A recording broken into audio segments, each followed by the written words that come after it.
මිශ්‍ර ක්‍රියාවක් කියන්නේ පුතේ සාමාන්‍යයෙන් යම්කිසි පුද්ගලයෙක් අවසාන ක්‍රියාව කරනවානේ. ඒ අවසාන ක්‍රියාවත් එක්කම තව ක්‍රියාවක් කරනවා නම් අපි ඒක හඳුන්වනවා මිශ්‍ර ක්‍රියාවක් කියලා. ඒ කියන්නේ අවසාන ක්‍රියාවත් එක්කම සිදුවෙන ක්‍රියා මිශ්‍ර ක්‍රියා කියලා හඳුන්වනවා. දැන් මෙතන පූර්ව ක්‍රියාවත් එක්ක පටලව ගන්න එපා. පූර්ව ක්‍රියා කිව්වේ මොකද්ද? අවසාන ක්‍රියාවට පෙර සිද්ධ වෙන ක්‍රියාවක්. මේ මිශ්‍ර ක්‍රියාවක් කියන්නේ අවසාන ක්‍රියාවත් එක්කම සිද්ධ වෙන ක්‍රියාවක්. එතකොට මිශ්‍ර ක්‍රියා අඳුරගන්න ලේසි ක්‍රමයක් තියෙනවා. මේවැය තියෙනවා පුතේ මින් කියන ප්‍රත්‍යය. මින් කියන ප්‍රත්‍යය එදිලා තියෙනවා. මිශ්‍ර ක්‍රියා පදය මින් කියන ප්‍රත්‍යයෙන් නිර්මාණය වෙලා තියෙනවා. බලන්න පළවෙනි උදාහරණය. ඇය ගයමින් නැටුවාය. මින් කියන ප්‍රත්‍යය තියෙනව නේද? එහෙනම් මෙතන මිශ්‍ර ක්‍රියාව වෙන්නේ ගයමින් කියන එක. බලන්න එයා නටන එක තමයි කරන්නේ. හැබැයි නටන්නේ නිකන් නෙමෙයි ගයමින් ගායනා කරන ගමන් නටනවා. එහෙනම් අවසාන ක්‍රියාව නටනවා කියන එක ඒ නටනවත් එක්ක මෙයා මොනවාද කරන්නේ? ගීතයක් ගායනා කරනවා. අන්න ඒ විදිහට පුතේ අවසාන ක්‍රියාවත් එක්ක සිද්ධ වෙන ක්‍රියා අපි හඳුන්වනවා මිශ්‍ර ක්‍රියා කියලා. දැන් මම දන්නවා ඕක දන්න. ඕක අර පුංචි කාලේ ඉඳන් ඉගෙනගත්ත දේ නේද? ඕක හොඳට කටපාඩම්.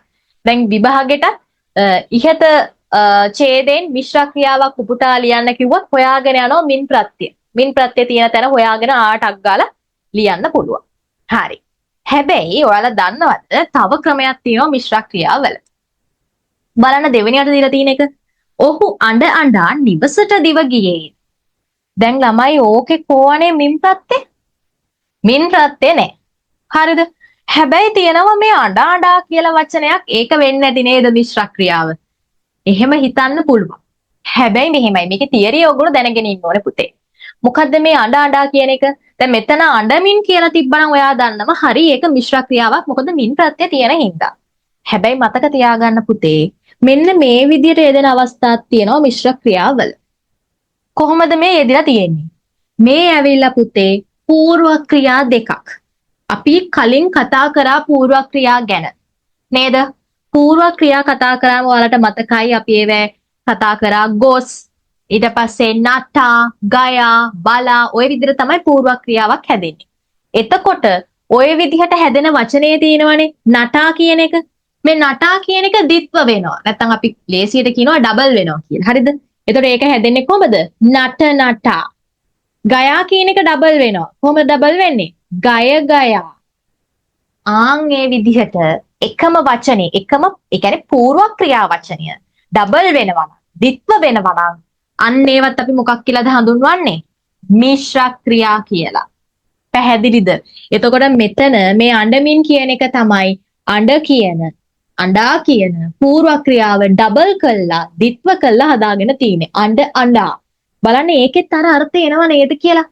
අවසාන ක්‍රියාවත් එක්ක සිද්ධ වෙන ක්‍රියාවක් නෙමෙයිද බලන්නකෝ. ඔහු අඬ අඬා නිවසට ගියේය. දිව ගියේය. එයා නිවසට දුවගෙන යනවා. යන්නේ කොහොමද? අඬ අඬා. කවුරු හරි ගහලා වෙන්නේ. හරිද? එක්ක බැනුම් අහලා වෙන්නේ නැති. පොඩි ළමෙක් කියලා හිතන්නකෝ.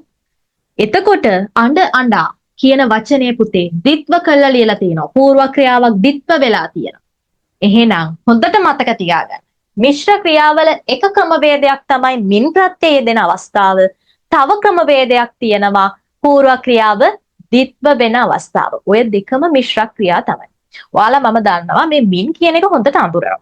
හැබැයි ගොඩක් අය මේ අඬ අඬා නට නටා ආදී වශයෙන් පූර්ව ක්‍රියාව ද්විත්ව වෙන එක දන්නේ නැහැ.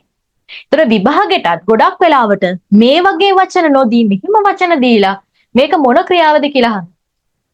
අන්න එතනදී තමයි ඔයාලට ප්‍රශ්නේ වෙන්නේ මෙහිම දෙයක් දන්නේ නැහැ නේ කියලා.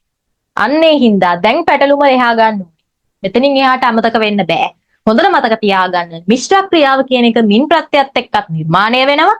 ඒ වගේම පූර්ව ක්‍රියාව ද්විත්ව වීමෙන් නැත්තම් ඩබල් වීමෙන් මොකද වෙන්නේ? මිශ්‍ර ක්‍රියාවක් හැදෙනවා. ඔය තමයි මිශ්‍ර ක්‍රියා.